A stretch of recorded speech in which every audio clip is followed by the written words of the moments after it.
Welcome to my channel. నేను ఈరోజు చింతపండు పులిహార చేసుకుంటున్నాను. ఇన్స్టెంట్ చింతపండు పులిహార. ఇది ముందుగా రెడీ చేసుకొని పెట్టుకుంటే ఇలా పులిహార చేసుకోవాలనుకున్నప్పుడు ఈజీగా అయిపోతుంది. మనకు ఒక నిమిషంలోనే రెడీ అయిపోతుంది. అన్నం వండుకునే అమ్మటే ఇది కనుక చేసి పెట్టుకుంటే కనుక కలుపుకోవచ్చు.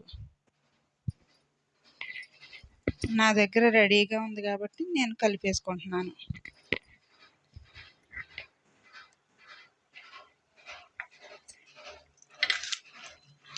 ఇలాగ మొత్తం కలిపేసుకుంటున్నా.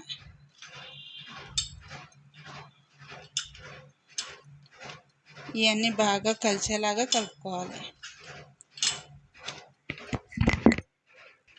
చూసుకొని కలుపుకోవాలి.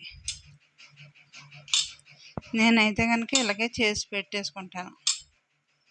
ఇలా పండగలప్పుడు అలాంటప్పుడు ఈజీగా అయిపోతుంది వంటలో.